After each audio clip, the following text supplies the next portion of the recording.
less than 24 hours, Georgians will be under a shelter-in-place order. McDonald, though, said he did not know the man was handcuffed and was trying to use his foot to pin him to the ground so he could be handcuffed. If your friends, neighbors, or local organizations are not complying, report them to us.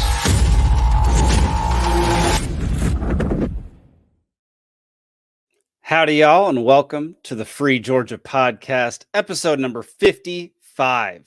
Man, we're 55 episodes in. That's crazy. Started this thing over, was it in 2022 that I started shooting this? This is crazy. All right. Well, thank y'all so much for joining me today. I really appreciate it.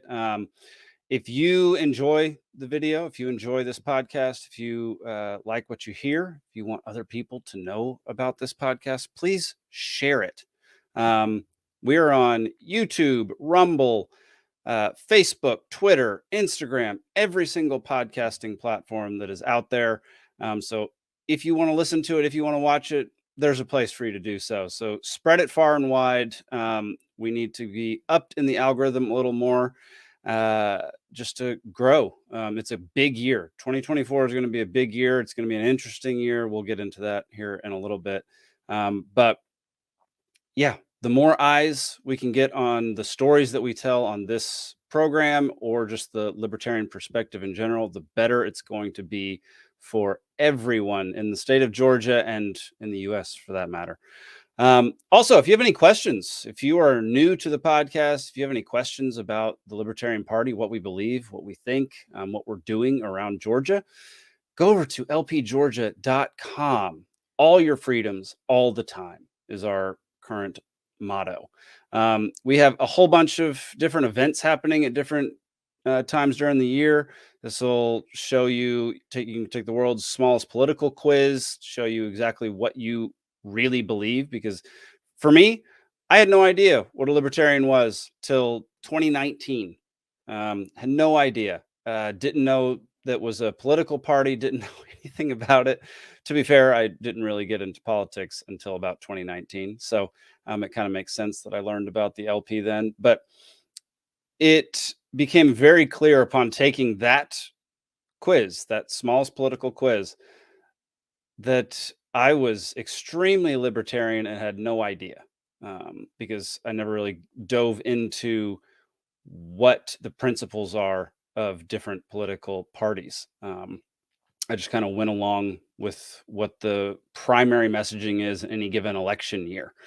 So I grew up Republican, went Democrat in college, and then hated both of those, just quit politics entirely, just quit paying attention at all, quit voting, all that kind of stuff. And then I found the LP, and now I'm home, and I'm more passionate about this than anything else that I'd ever been with politics. It's wonderful to be a part of a group of people trying to fight for individual rights, individual liberty, and doing that on a regular daily basis. So yeah, if you have any questions about our party, this is where you can find that, lpgeorgia.com. If you want to find, if you're not in Georgia and you want to find stuff about the LP National, go to lp.org to learn more about the National Party. In 2 weeks, is it 2 weeks? Yeah, 2 weeks. Good Lord. We have our 2024 convention. It is January, 2.5 weeks, January 26th through the 28th down in Conyers, Georgia. Tickets are $85.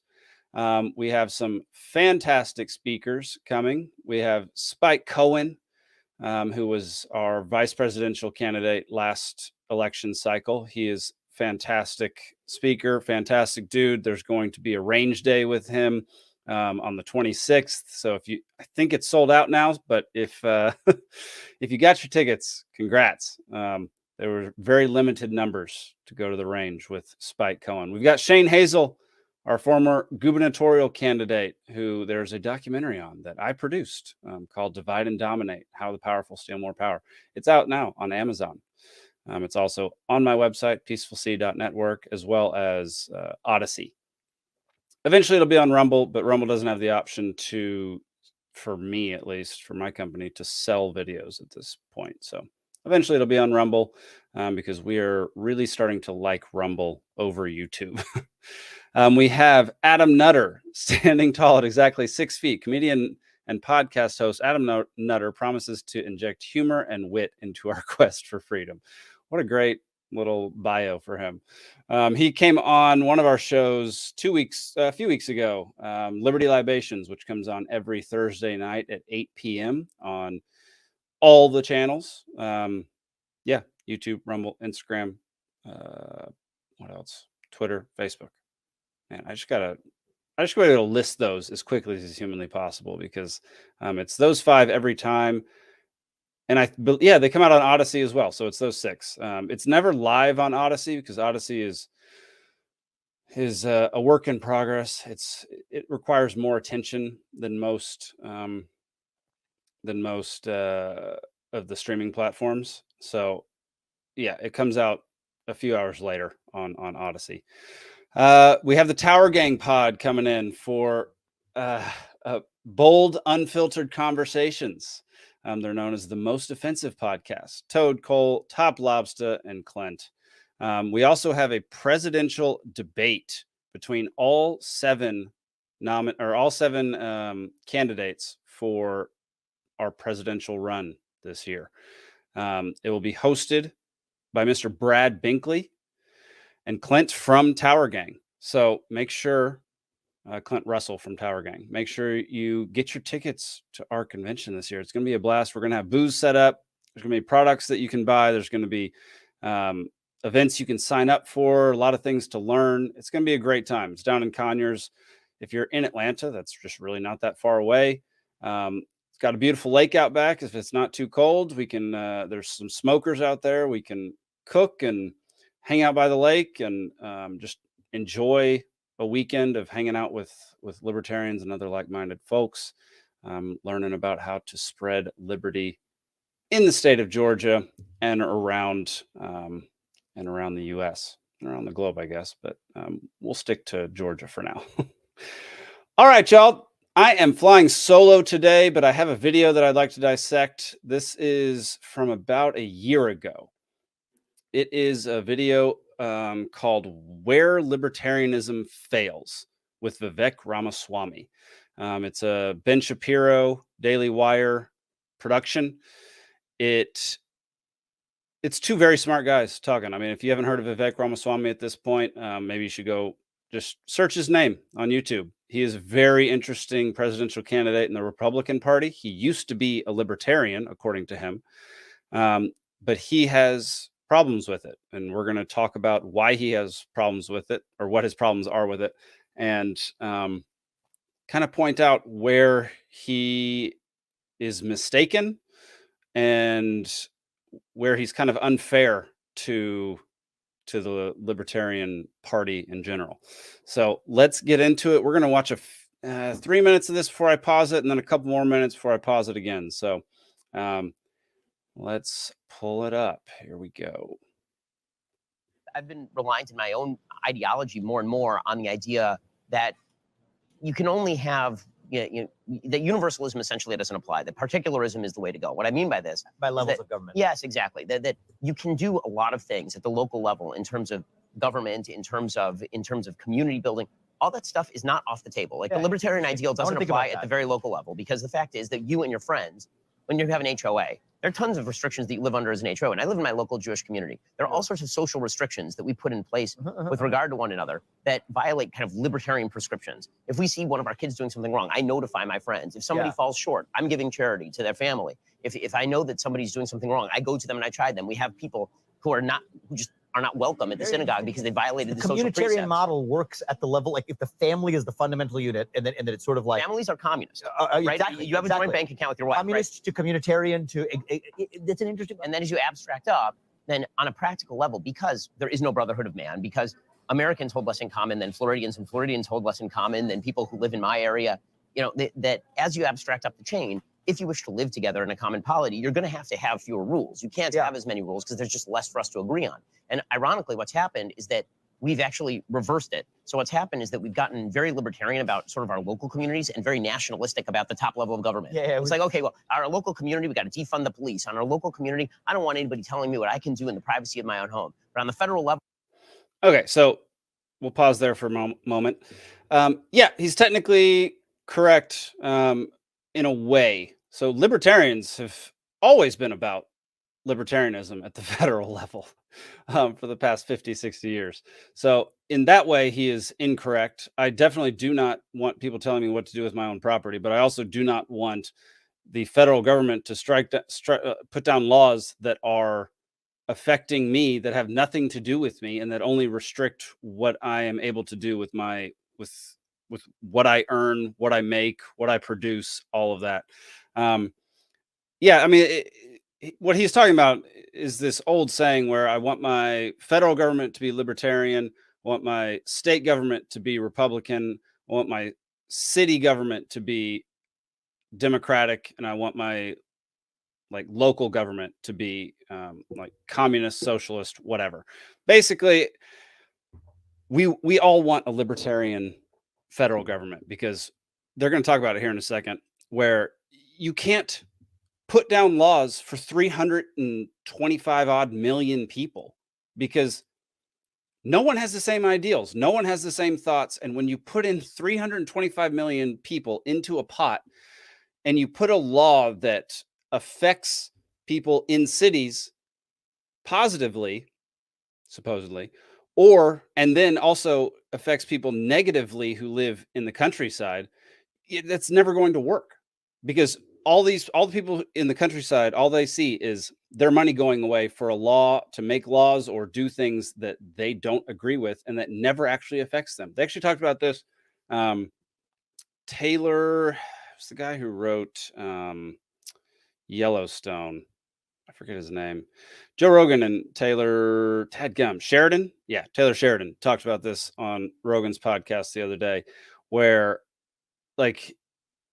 when Sheridan isn't in Texas, he lives in a tiny town in Wyoming of 175 people, and he talks about how the only interaction with the federal government that the people in that town have is, one, the military, because a lot of them go into the military, and two, taxes. That's it. Because all those things that they pay taxes for, the things that they're promised, or the roads or whatever societal things that they are promised,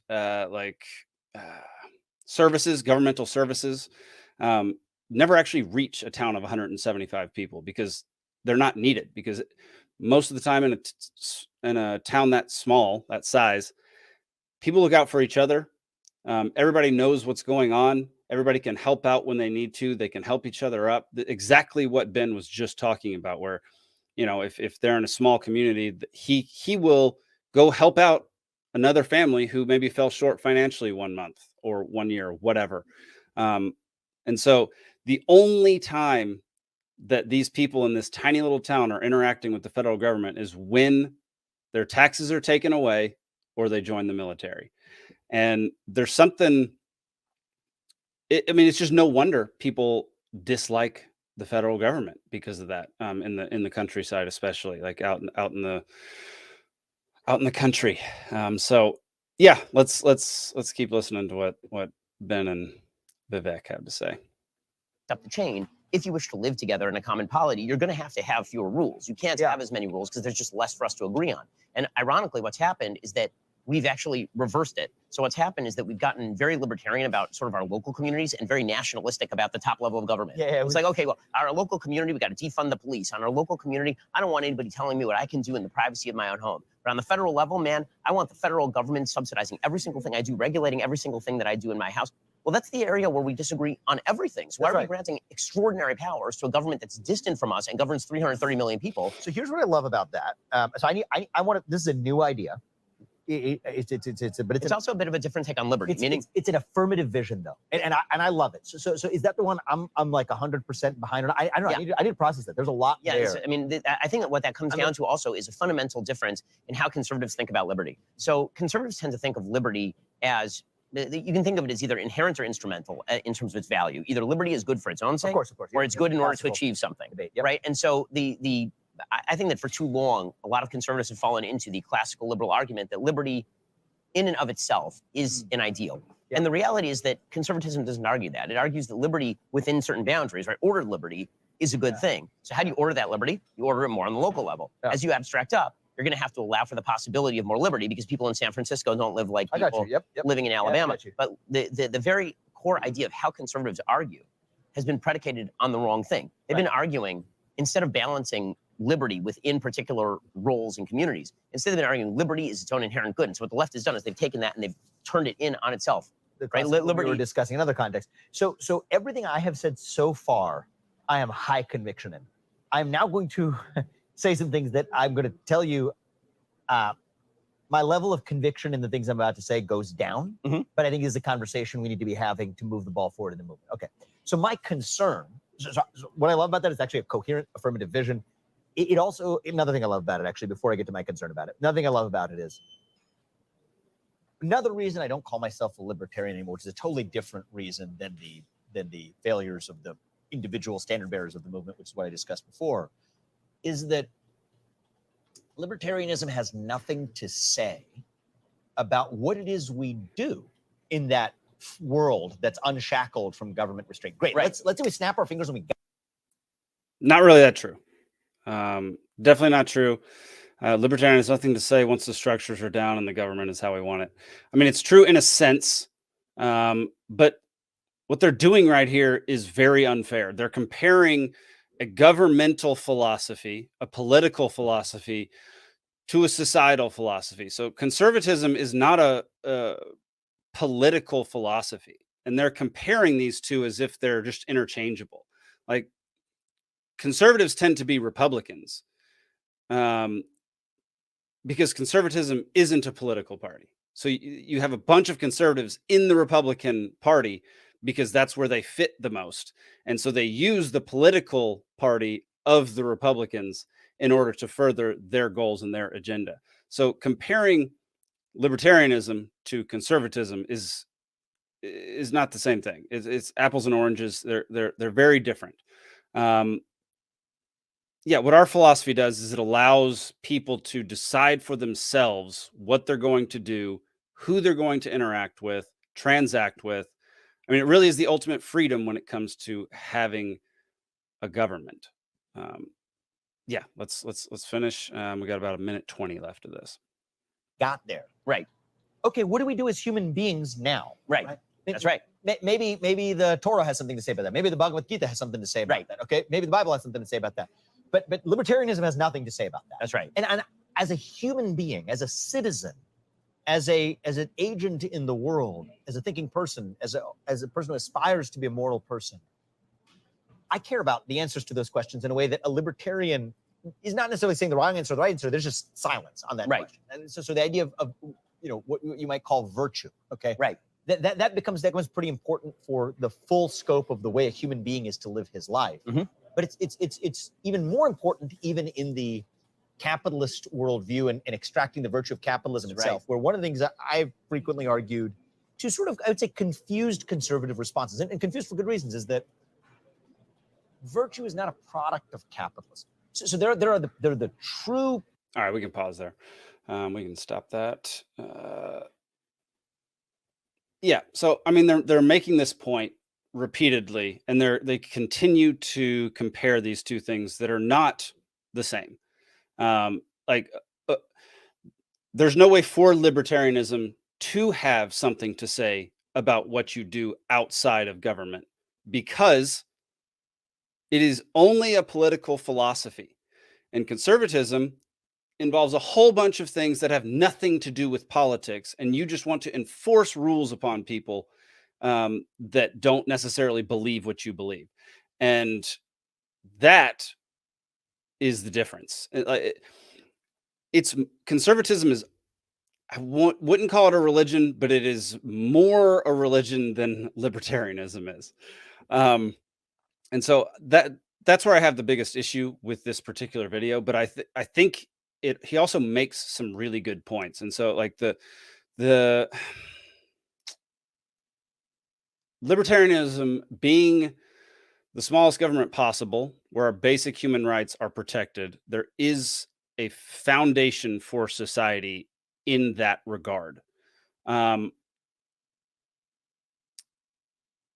But the essence of libertarianism is that it's individuality, is that it's fighting for individual rights so that you are allowed to do whatever you want, which means there are very strict rules as to what basic human rights are, because that's what we believe in. We believe in the right to you and yourself. I mean, don't steal people, and don't hurt people, and don't steal their stuff.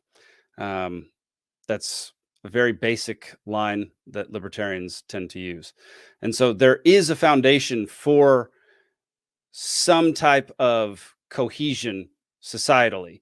But he's right. Like, there are so many things that Republicans and conservatives agree on. Conservative Republicans agree on. And it's because they're all raised in a very similar society, in a very similar way, with similar values that have nothing to do with politics. And so it allows them to be far more united and one voice compared to what the Libertarian Party is. And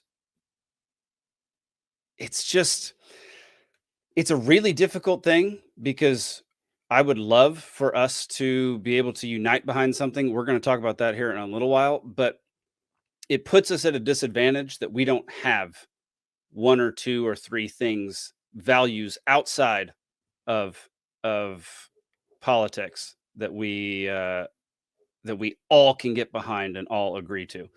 So the libertarian philosophy gives people a foundation of just basic human rights, and the federal government protecting those rights in a similar way to how the Constitution and like America was founded.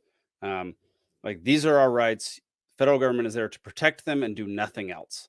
And so the issue with that is, when you get a bunch of libertarians together, or when you're let me go back. When you're trying to convince people to join the Libertarian Party or picture what a libertarian world would be like, people don't have imaginations. People can't picture it, because it's really hard for people to picture a world that doesn't involve the government being in our everyday lives. It's hard for people to understand what things would be like if the government wasn't as impactful and influential and powerful as it is right now. It's just hard for people to imagine things outside of what they know. I think imagination has been erased from the brains of millions of people. In fact, actually, hang on. I think I have a video. Yep, I have a video that describes just that. Let's pull it up real quick. In the 1960s, and it was really commissioned by NASA because they wanted to know how to hire more geniuses. So they hired George Land and his team to go out and figure out, like, what makes a genius. So they started with a group of 5-year-olds, and they gave them a creativity test. So the way they defined genius was, how do you use your creative imagination to solve problems? And what they found was, of this group of 5-year-olds, 98% qualified as geniuses. Then they came back 5 years later when this group was 10 years old, and it was down to 30%. 5 years later at 15, it was down to 12%. And then I think they just kind of gave up in like disgust. But George Land took it further and went out and surveyed adults and found that only 2% of adults. And the thing that's also very interesting is he attributed this to school, 100% to school, that you would take a population, 98% genius, and dumb them down to 2%. And one of his quotes that I love is, he said, uncreative behavior and thinking is learned. That was done in. So yeah, I don't think it's the fault of the people necessarily that our creativity and our genius has been taken from us. The government started growing rapidly in the early 1900s, and the federal public education system was formed in the 1970s. And that gives you between 50 and 120 years of schooling done through the government, or at least with a very large government influence, of ripping that creativity and that genius away from people starting from when they are 6 or 7 years old. And so I don't think it's people's fault that they can't picture these things, because it's a hard thing to picture, especially after you have had your creativity taken away from you for so long, for generations. So I think telling someone that if we libertarians win and get what we want, you will be freer and able to make all of your own decisions about every aspect of your life. I think that's a terrifying thought to most people. I think it's at least an unsettling thought. We've been conditioned over the last 120 some odd years to accept and even encourage government to come into our lives and decide what we can and can't do, especially at the federal level.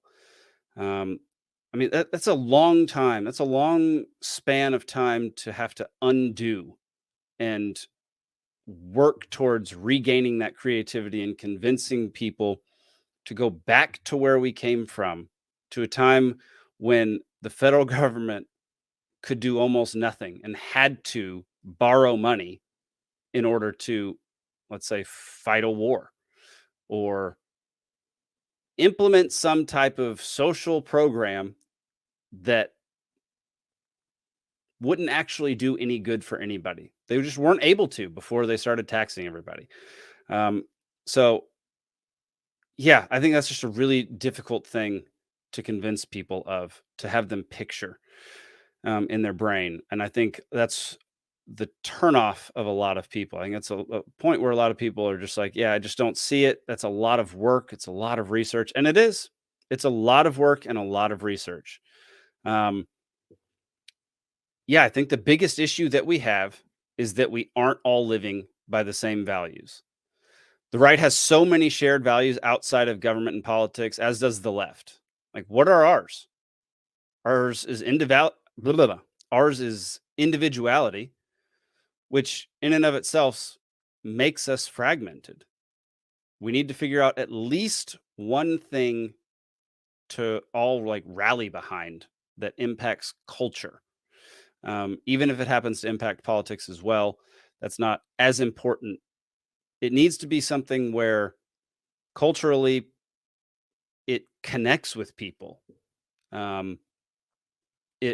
People understand and connect with it on an emotional level, because so many people run on emotions, and like emotions is the easiest way to get into somebody's heart and to befriend them and understand them and empathize with them and know their situation. Emotions is a massive part of the human experience, and so connecting with people on an emotional level is a huge thing. Let's see. I have a lot of notes that I wrote for this episode, so apologies. I'm going to keep on looking over here at these. Let's see. The first few things that came to mind for me in this regard was finding things that culturally will impact people is, one, kids and homeschooling, just schooling in general.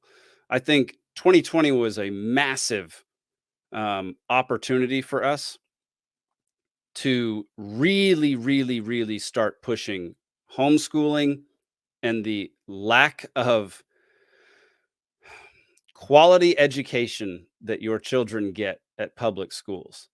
And I think I've been watching a bunch of homeschool videos recently, and one of them talked about how there were a whole bunch of parents who just, once they started homeschooling, did not understand how easy it actually was. Not to say it's easy, but it's easier than you think it is, according to a whole bunch of parents. And I've seen videos that give like different hours, how many hours it takes each day to go through what you would consider a regular school day at home.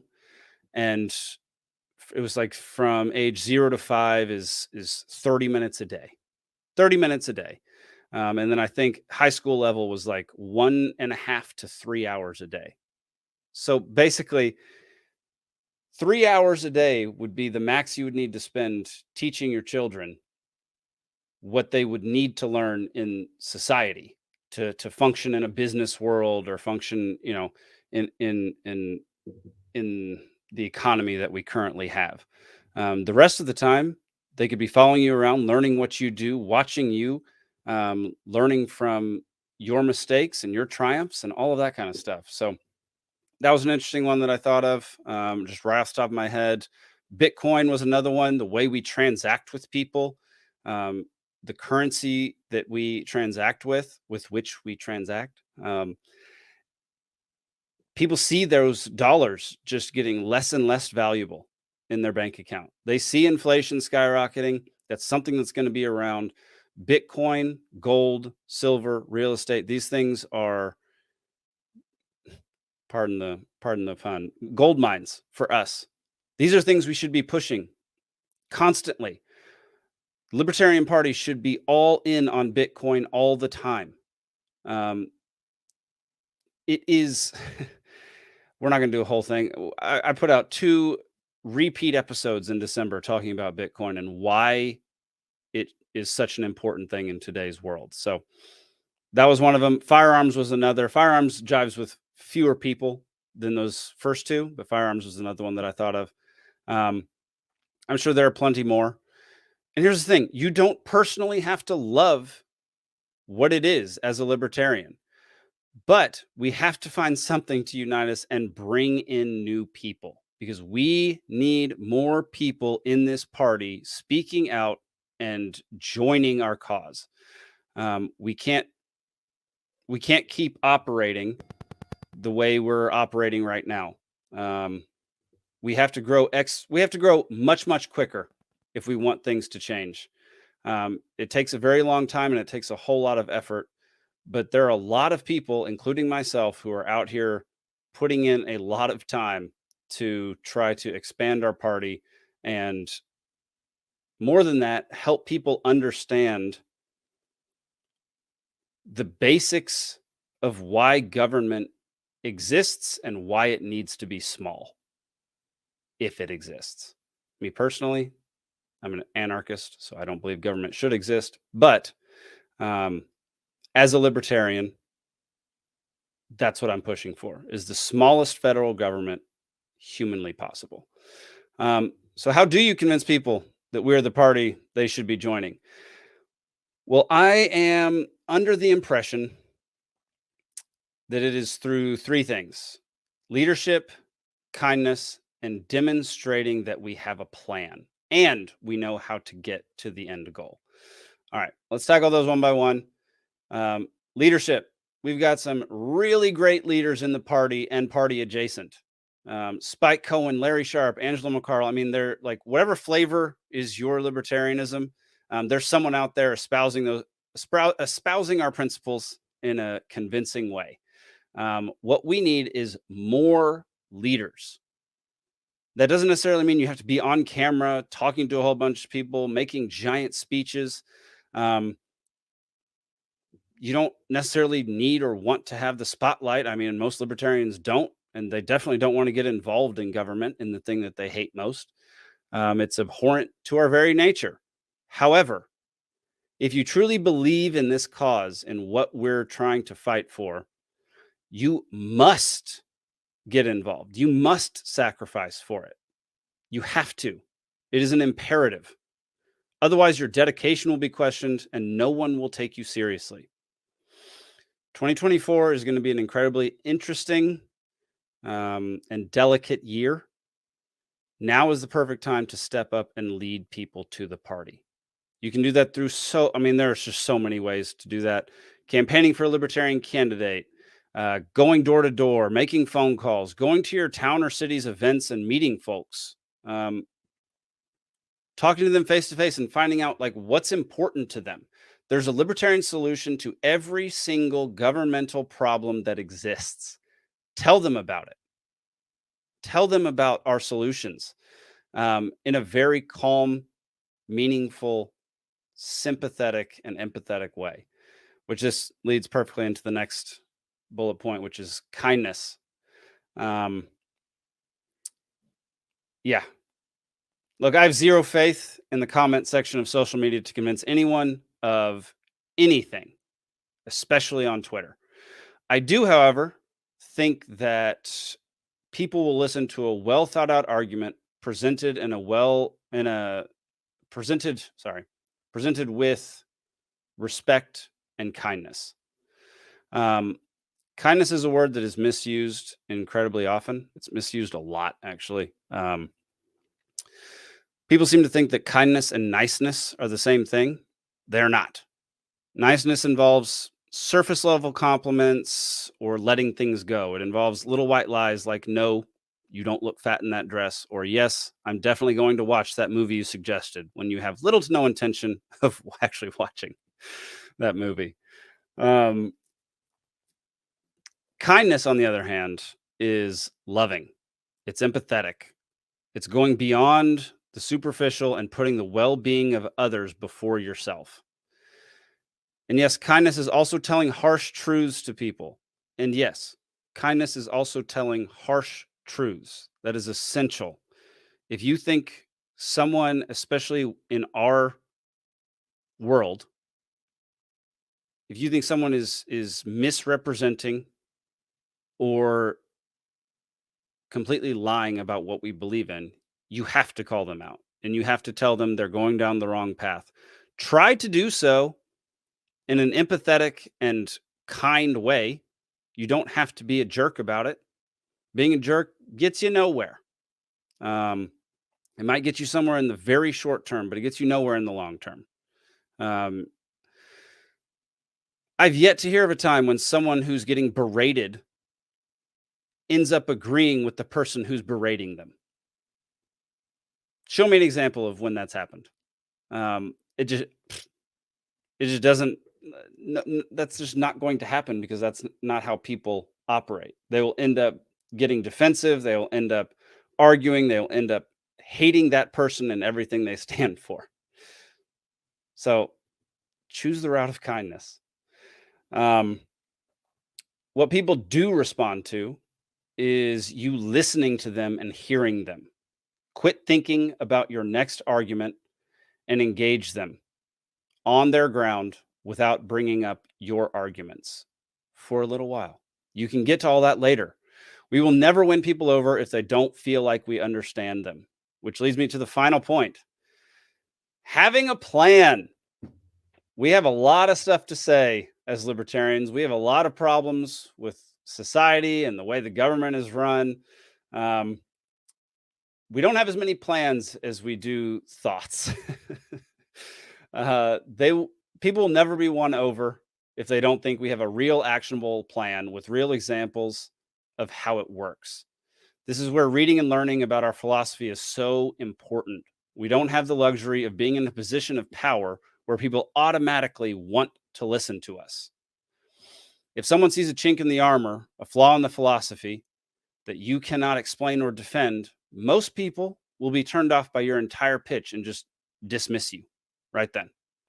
They throw out the baby with the bathwater. So be like, that's just what happens. Like that's how humans work, especially nowadays when people want instant gratification and payoff right off the bat. So we need to read, we need to listen. We need to research who, what, when, and where our campaigns have worked, our philosophy has worked, our ideas have made things better.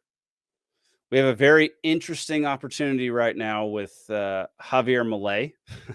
We need to see just how well he does.